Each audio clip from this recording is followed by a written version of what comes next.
Hello friends, welcome to my YouTube channel brief PCM. Channel पर new, channel को ज़रूर subscribe करिएगा। आपको चैप्टर 5 के जो आपके PYQs आ चुके हैं उसमें से मैं आपको काफ़ी इंपॉर्टेंट क्वेश्चन करा रही हूँ।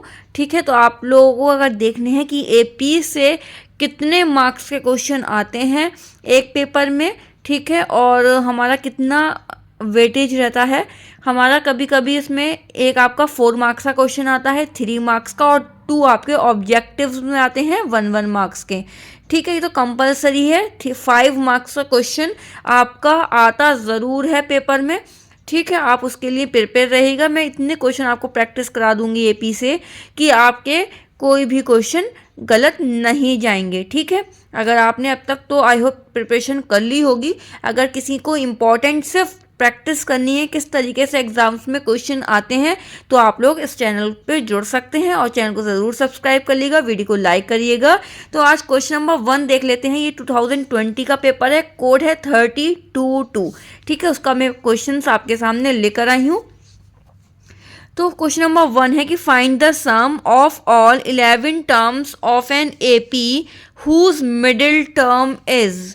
हमें इसमें से क्या बताना है? मिडिल टर्म बताना है कि कौन सा होगा, फिर हम उसका सम निकालेंगे। तो चलिए देख लेते हैं इसको, क्वेश्चन को किस तरीके से हमें करना है। ठीक है, यहाँ पर क्या है? मिडिल टर्म इज 30 हमें यहाँ पर गिवन है। ठीक है, क्वेश्चन इनकम्प्लीट था वो अभी। मिडिल टर्म हमें क्या दे रखी है? 30 हमें दे रखा है। तो हम कैसे निकालेंगे मिडिल टर्म? हमारे पास 11 टर्म में से हम मिडिल टर्म बताएंगे, तो वो कैसे निकालेंगे हम? इसमें हमें n तो 11 दिया हुआ है, लेकिन मिडिल टर्म निकालने के लिए हमारे पास फॉर्मूला क्या है? n क्या है? 11। तो हमारे पास क्या हो गया? ऑड। मिडिल टर्म निकालने के लिए ऑड का फॉर्मूला क्या होता है? Middle term is equal to n plus 1/2।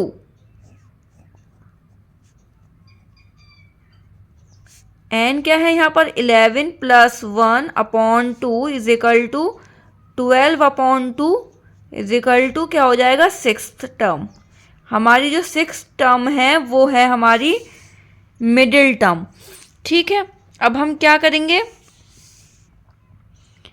an का फॉर्मूला लगाएंगे, number of terms a plus n minus 1d।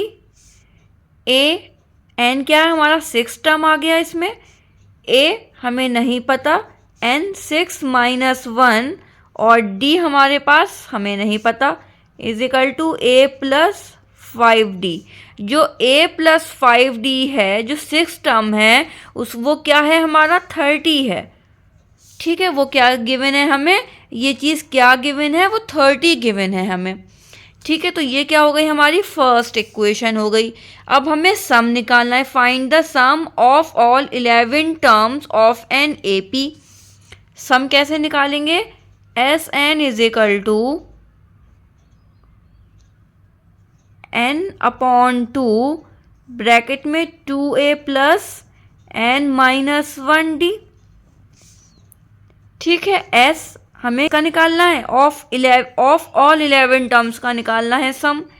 ठीक है, n कितना हो गया? ब्रैकेट में 2, a हमें नहीं पता, प्लस n कितना है? 11 माइनस 1, और d भी हमें नहीं पता, इज इक्वल टू 11/2 ब्रैकेट में 2a प्लस कितना हो जाएगा? 10d हो जाएगा। ठीक है, अब हम क्या करते हैं? 2a और 10d में से क्या करते हैं? कॉमन ले सकते हैं हम कुछ। हम लिखेंगे कि टेकिंग आउट कॉमन टर्म इस क्या ले लेंगे हम? इसमें से कॉमन क्या ले सकते हैं? 2 दिख रहा है हमें। क्यों हम ऐसा कर रहे हैं? क्योंकि हमें a प्लस 5d है ना, ये a प्लस 5d ये हमें चाहिए। ठीक है, हमें क्या चाहिए? ये चाहिए a प्लस 5d, इसीलिए हम कॉमन ले लेंगे। तो क्या हो जाएगा? 11/2 ब्रैकेट में, यहाँ पर हमने मल्टीप्लाई लगा के क्या कॉमन ले लिया? 2 कॉमन ले लिया। अब यहाँ पर a बचा प्लस 5d बचा। अब a प्लस 5d जो बचा उसमें हम इसकी वैल्यू क्या है, 30 है। ठीक है, 11/2 मल्टीप्लाई बाय 2, और हम क्या कर सकते हैं, और 2 से 2 कैंसिल कर सकते हैं। ठीक है, तो यहाँ पर हमारा क्या बचा, ठीक है, अब हमारा क्या क्या बचा, 11 बचा, और मल्टीप्लाई में क्या बचा, a प्लस 5d बचा। ये हमारी क्या हो गई, इक्वेशन नंबर 2 हो गई, S11। ठीक है, अब हम क्या करेंगे, सब्स्टिट्यूटिंग 1 इन 2, ये जो वैल्यू है इसको हम इसमें पुट कर देंगे। क्या हो जाएगा फिर, S11 is equal to 11 multiply a plus 5d की वैल्यू कितनी है, यहाँ लिखी हुई है 30, तो हमने क्या लिख दिया 30। अब 11 30 की आप मल्टीप्लाई कर दो, कितना आंसर आ जाएगा। अब आप इन दोनों की मल्टीप्लाई करोगे 11 और 30 की, तो हमारा आंसर आ जाएगा 330। ठीक है, अब हम क्या लिख देंगे यहाँ पर कि the sum of all 11 terms of the AP is 330।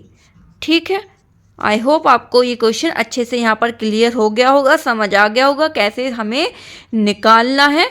चलिए अब चलते हैं नेक्स्ट क्वेश्चन पे, नेक्स्ट पेपर में, कि आपका किस तरीके से और आगे क्वेश्चंस आए हैं। चलिए क्वेश्चन नंबर 2 देख लेते हैं। क्वेश्चन नंबर 2 देख लेते हैं। Find the middle term of the AP। हमें AP इज गिवन है। अब इसमें से हमें मिडिल टर्म हमें अपना फाइंड करना है, तो हम किस तरीके से करेंगे, जो हमारे पास क्या क्या गिवन है। A हमारे पास 7 गिवन है, D कैसे निकालेंगे, A2 माइनस A1, तो A2 हो गया हमारा 13 माइनस 7 कितना हो गया हमारा 6 हो गया। अब हमें क्या निकालना पड़ेगा, an निकालना पड़ेगा, तो a plus n minus 1d। an जो हमारे पास लास्ट टर्म है वो कितना गिवन है, वो है हमारा 247 is equal to a 7 plus n हमें नहीं पता माइनस 1d हमें पता है 6। ठीक है, अब 247 माइनस कितना हो जाएगा 7 is equal to 6n minus 6। 247 में से 7 माइनस करेंगे तो 240, ये वाला 6 आपका इधर आ जाएगा is equal to 6n। 246 upon 6 is equal to कितना हो गया n, कैंसिल कर दो 6 से, 6 4 ज़ा 24 और 6 1 ज़ा 6, तो n total number of terms हमारे कितने हैं 41 है। अब हमें क्या निकालना है, अब हमारे पास ये कितना है ऑड नंबर, तो हमें मिडिल टर्म निकालने के लिए कौन सा फॉर्मूला लगाएंगे, n प्लस 1 अपॉन 2 लगाएंगे। ठीक है, n हमारा पास क्या है 41 plus 1 upon 2 is equal to 42 upon 2, cancel out कर दिया, 2 2 ज़ा 4 और 2 1 ज़ा 2, तो यहाँ पर क्या हो गया 21st टर्म हमारी कौन सी हो गई, वो मिडिल टर्म हो गई। ठीक है, क्या हो गई, वो मिडिल टर्म हो गई। हमने ये तो निकाल लिया कि मिडिल टर्म हमारी क्या है 21st टर्म है, लेकिन क्या AP में वो कौन कितना होगा हमें वो निकालना है, तो हम कैसे निकालेंगे वो, A21 is equal to A plus 20d। A हमारा कितना था 7 प्लस 20d कितना है हमारा 6 है, तो हम इसको सॉल्व कर लेंगे। 7 प्लस 20 और 6 की 6 0 और 120, हमारा इसका जो आंसर आ जाएगा वो आ जाएगा 127। आई होप आपको ये क्वेश्चन भी यहाँ पर समझ आया होगा। क्वेश्चन नंबर 2 आपका ये 3 मार्क्स का क्वेश्चन था। ठीक है, आई होप आपको यहाँ पर क्लियर दिख रहा होगा। ठीक है, हमें इस तरीके से ये क्वेश्चंस को सॉल्व करते रहना है। ठीक है, अब हम चलते हैं नेक्स्ट क्वेश्चन पे। आपका इसमें ये जो आपका क्वेश्चन आया था इसमें आपके ऑप्शन था कि आप ये क्वेश्चन करोगे, जो मैं आगे कराने वाली हूँ वो आप क्वेश्चन करोगे, तो आपको दोनों में से एक क्वेश्चन करना था। ठीक है, तो मैं आपको अभी वो भी क्वेश्चन करा देती हूँ किस तरीके से क्वेश्चन आए हैं। ये क्वेश्चन काफ़ी बार रिपीट हुए हैं, तो मोस्ट इम्पॉर्टेंट क्वेश्चन मैं इनको कहना चाहूँगी। ठीक है, आपसे ये वाले क्वेश्चन काफ़ी बार पूछे जा रहे हैं। ठीक है, चलिए अब क्वेश्चन नंबर एक बार थर्ड देख लेते हैं। क्वेश्चन नंबर थर्ड है कि which term of the AP 20, 19 whole 1/4, 18 whole 1/2, 17 whole 3/4 dash dash dash is the first negative term. हमें बताना है कौन सी हमारी निगेटिव टर्म होगी। ठीक है, तो हमें क्या करना है, सबसे पहले A और D हम इसमें से निकाल लेते हैं। ठीक है, इसमें हमारा क्या है, A हमें क्या फर्स्ट टर्म हमारा क्या है इसमें 20, D हमारा कितना आ गया 19 में से 1/4 माइनस कर देंगे 20। तो हम इसको सॉल्व कर लेंगे। अब एलसीएम लेके आप सॉल्व करोगे तो हमारा आ जाएगा -3/4। ठीक है, अब हमें क्या करना है, वही हमें an का फॉर्मूला लगाना है, a + n - 1d। ठीक है, an हमें नहीं पता, a 20 है प्लस n -1 और d है हमारा -3/4। ठीक है, इसमें हमारी जो है नेगेटिव वैल्यू है, तो हमें an जो है वो हमारा क्या है 0 से छोटा है। an हमारा <0 है, तो क्या हो जाएगा फिर 20 + n - 1 -3/4 ब्रैकेट में रख लेते हैं। ठीक है, <0 है, इज इक्वल टू 20। इसको आप सॉल्व कर लो पूरा, तो -3n/4 माइनस माइनस प्लस, ये माइनस माइनस क्या हो गया प्लस, मल्टीप्लाई करोगे 3/4 की 1 से, तो 3/4 <0। अब हम इन सब का एलसीएम ले लेते हैं। 4 आ गया 1 4। ठीक है, 4 की 20 से मल्टीप्लाई कर दो 80 माइनस एलसीएम सबको लेना आता होगा 3n प्लस का 3 <0। 4 यहाँ चला गया तो ये 0 हो गया, तो बस यहाँ पर 80 माइनस 3n प्लस 3 क्या बचा 0 बचा। अब हम इसको सॉल्व कर लें तो ये हो गया 83 माइनस का 3n। ठीक है, यही बचा। अब 83 को हम क्या करते हैं, 83 को हम उधर भेज देते हैं, तो ये माइनस का 3n ऐसे ही रहेगा और साइन यहाँ पर ऐसे ही रहेगा, 0 की जगह 83 जाएगा तो माइनस का 83 रहेगा। अब यहाँ पर माइनस और माइनस कैंसिल आउट मत कर देना जब साइन हमारा इस तरीके से लगा हो। हम साइन जब हटाएंगे तो इसका मुंह जो इधर की तरफ है वो इधर की तरफ हो जाएगा, तो ये पॉजिटिव में हो जाएगा। 3n साइन इधर हो गया और 83। ठीक है, n साइन इधर ही रहेगा, 83/3 नीचे आ जाएगा। इसको हम कैंसिल आउट करेंगे, डिवाइड करेंगे, तो डिवाइड करने पर हमारा कितना आंसर आ जाएगा, तो आ जाएगा हमारा 27.67। ठीक है, ये हम इस तरीके से लगाएंगे n। अब इसको हम अप्रॉक्स लिखेंगे तो हमारा आंसर आ जाएगा n = 28। ठीक है, हमारा जो नेगेटिव टर्म है फर्स्ट वो 28th टर्म है हमारी नेगेटिव। ठीक है, ठीक है, ये वाला साइन सही करके आपका इस तरीके से लगा देती हूँ।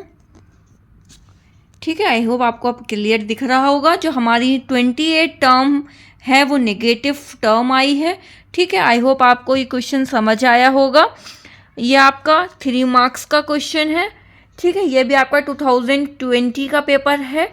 ठीक है, अब हम चलते हैं नेक्स्ट क्वेश्चन पे। अब ऑब्जेक्टिव क्वेश्चन किस तरीके से आते हैं मैं आपको 2-3 क्वेश्चन ऑब्जेक्टिव के भी करा देती हूँ। क्वेश्चन नंबर 4 ऑब्जेक्टिव क्वेश्चन है। The common difference of an AP whose nth term is, हमें यहाँ पर कॉमन डिफरेंस निकालना है। अब आप कंफ्यूज हो जाओगे कि कॉमन डिफरेंस कैसे निकालें, यहाँ पर हमें तो कुछ भी गिवन नहीं है। तो हम ए पी तो निकाल सकते हैं ना इसकी हेल्प से। A n is equal to 3n + 7, ये क्या हो गया हमारा फॉर्मूला हो गया। अब हम क्या करेंगे, हमें कुछ भी नहीं करना है, बस क्या करेंगे हम n इज इक्वल टू 1, ठीक है, हम क्या निकल आएगा, फर्स्ट टर्म निकल आएगा हमारा ये। अगर हमने n की जगह पर 1 रखा तो हमारा फर्स्ट टर्म निकल आएगा। कैसे, a1 is equal to 3, n की जगह 1 + 7 इज इक्वल टू 3 + 7 कितना हो गया, यहाँ पर हो गया हमारा 10। तो हमारी ए फर्स्ट टर्म क्या आ गई, 10 आ गई। अब इस तरीके से n को क्या क्या रखेंगे हम, n को हम 2 रखेंगे, ये क्या हो गई हमारी सेकंड टर्म हो गई। ठीक है, a2 इज इक्वल टू कितना हो जाएगा, इसको हम यहाँ लिख लेते हैं, a2 इज इक्वल टू 3, 2 और +7 इज इक्वल टू 3 2 का कितना हो गया 6 +7, फिर क्या हो गया हमारा, इसको हम 6 + 7 को प्लस करेंगे तो 13। ठीक है, वो मैंने यहाँ पर करेक्शन कर दिया, a2 हमने ऐसे लिख लिया। ठीक है, 13 हमारा सेकंड टर्म क्या आ गया 13। अब हम कॉमन डिफरेंस तो निकाल सकते हो ना। अब आपकी AP क्या है, बन चुकी है, फर्स्ट टर्म भी आ गया, सेकंड टर्म भी आ गया। अब हम कॉमन डिफरेंस कैसे निकालेंगे D, तो a2 - a1, a2 कितना है 13 - 10 तो कितना हो गया 3 हो गया। ऑप्शन में हमें दिख रहा है ऑप्शन नंबर A। ठीक है, यही हमारा आंसर है, बस हमें कुछ भी नहीं करना था और क्वेश्चन भी हो गया। ठीक है, बहुत इजी इस टाइप के आपके क्वेश्चंस हैं। ठीक है, अब नेक्स्ट चलते हैं क्वेश्चन नंबर 5 पर, वो भी आपका ऑब्जेक्टिव क्वेश्चन है। ठीक है, क्वेश्चन नंबर देख लेते हैं, the value of p for which, हमें p की वैल्यू यहाँ निकालनी है। 3 हमें टर्म्स AP के गिवन है, 2p + 1, 10 और 5p + 5, 3 consecutive terms of an AP is. Option आपके -1, -2, 1, 2। तो देखिए हमें यहाँ पर A1 कितना गिवन है 2p + 1 और A2 कितना गिवन है 10, A3 कितना गिवन है 5p + 5। ठीक है, अब हम इसमें से ये बताइए, हम डिफरेंस निकालते हैं तो हम कैसे निकालते हैं, डिफरेंस हम कैसे निकालते हैं, देखिए a2 - a1 निकालते हैं। ठीक है, a2 - a1 निकालते हैं ना। अब a2 - a1 निकाल लें या फिर a3 - a2 निकाल लें, दोनों का आएगा तो बराबर ही ना, तो वही हमें यहाँ पर करना है। a2 अब बस यही हमें फॉर्मूला है हमारा। अब a2 की जगह बस वैल्यूज पुट करते चलो। a2 कितना है 10, a1 कितना है 2p + 1। ठीक है, 2p + 1 is equal to a3 कितना है 5p + 5 माइनस a2 कितना है 10। अब इसको सॉल्व कर लो, 10 - 2p minus plus -1 is equal to 5p plus का 5 और माइनस का 10। अब इसको सॉल्व कर लो, यहाँ से 10 में से 1 9 आ जाएगा, माइनस का 2p is equal to 5p ऐसे ही रहेगा, माइनस का कितना आ जाएगा 5 आ जाएगा। ठीक है, यहाँ पर इज इक्वल टू लगाने की ज़रूरत नहीं है, आप इसको ऐसे भी कर सकते हो। अब माइनस का 2p हम क्या करते हैं इधर ले जाते हैं, तो 9 तो ऐसे ही रहेगा, ये जो माइनस का है इधर आ गया, इज इक्वल टू 5p ऐसे ही रहा, माइनस का 2p इधर आ गया। 9 और 5 कितना हो गया 14 इज इक्वल टू ये हो गया हमारा 7p, p निकाल लेंगे। अब 14/7, 7 से 14 को कट करेंगे 2, तो हमारी p की वैल्यू कितनी आ गई, यहाँ पर 2 आ गई। वैल्यू तो हमसे पूछी गई थी कि the value of p, value हमने निकाल दी 2। ठीक है, इजी क्वेश्चन था। ऑप्शन नंबर यहाँ पर कितना हो गया डी। आई होप आपको ये क्वेश्चंस इजी लगे हों, और जिस तरीके से आप कोई प्रैक्टिस कर लोगे तो एग्ज़ाम में परेशानी नहीं आएगी। ठीक है, अगर आप प्रैक्टिस नहीं करके जाओगे PYQ तो परेशानी आपको आ सकती है एग्ज़ाम्स में। ठीक है, क्योंकि बहुत ऐसा भी नहीं है कि हर एक चीज़ समझ आ जाए। हम प्रैक्टिस कर लेते हैं तो हमें चीज़ें और क्लियर होती चली जाती हैं कि हमें किस तरीके के एग्ज़ाम में प्रिपेयर रहना है, कि किस तरीके से किस टाइप के क्वेश्चंस आएंगे हमारे। तो चलिए एक ऑब्जेक्टिव और कर लेते हैं इस क्लास में। ठीक है, लास्ट क्वेश्चन देख लेते हैं इस क्लास का। The number of terms of an AP 5, 9, 13 dash dash dash 185 is. हमें ये AP के सारे टर्म गिवन है। क्या क्या हमें गिवन है? A हमें गिवन है 5, D हम निकाल लेंगे 9 माइनस 5 कितना होता है? 9 में से अगर आप 5 माइनस करोगे कितना होगा? 4 होगा। ठीक है, ठीक है, 9 माइनस 5 क्या हो गया? 4। लास्ट टर्म हमें गिवन है 185। अब हमें नंबर ऑफ टर्म्स निकालना है। क्या निकालना है? हमें n निकालना है। तो an is equal to a plus n minus 1d। अब हमें सारी वैल्यूज़ पता है, पुट कर लो। 185 इज इक्वल टू a हमारा 5 प्लस n नहीं पता, माइनस 1d हमारा क्या है? 4। 185 माइनस का 5 ये उधर चला गया, is equal to 4n minus का कितना हो गया? 4। 185 में से 5 माइनस करोगे तो 180, ये माइनस का 4 कितना हो जाएगा? प्लस का 4 इज इक्वल टू यहाँ पर 4n। 184, ये जो 4 है इधर आ गया, n आपका यहीं रह गया। 4 से इसको हम कैंसिल आउट करेंगे तो 4 4 ज़ा 16, 4 4 ज़ा कितना हो गया? 16, 17, 18, 2 बचा तो 24, 4 6 ज़ा कितना हो गया? 24। तो n की वैल्यू यहाँ पर हमारी कितनी आ गई? 46 आ गई। अब आप कहोगे कि ऑप्शंस तो यहाँ पर है ही नहीं 46। तो यहाँ पर क्या हुआ था, जब आपका ये एग्ज़ाम में क्वेश्चन आया था, इस वाले क्वेश्चन पर सबको ही मार्क्स, 1 मार्क्स सबको मिला था। ठीक है, अगर ऐसा कुछ भी होता है तो वो मार्क्स सबको मिलेगा, ऐसा नहीं है कि किसी को भी नहीं मिलेगा। ठीक है, वो मार्क्स क्या होता है, जब क्वेश्चन में मिस्टेक हो जाती है सबको ही मिलता है। तो करेक्ट मैंने जो आंसर था वो मैंने आपको करके दिखा दिया है, लेकिन ऑप्शन में ऐसा नहीं है, तो ये क्वेश्चन का मार्क्स सबको मिला था। ठीक है, आई होप आपको आज की क्लास अच्छी लगी हो, तो प्लीज़ लाइक ज़रूर करिएगा क्लास को, चैनल को सब्सक्राइब करिएगा, शेयर कर दिया करिए किसी के पास अगर वो क्लास 10th का प्रैक्टिस कर रहा है चैप्टर 5 अर्थमेटिक प्रोग्रेशन का, तो प्लीज़ शेयर कर दिया करिए अपने फ्रेंड्स के पास। इस टाइप्स के क्वेश्चन एग्जाम में पूछे जाएंगे। तो कल हम करेंगे नेक्स्ट क्लास, तो कल मिलते हैं।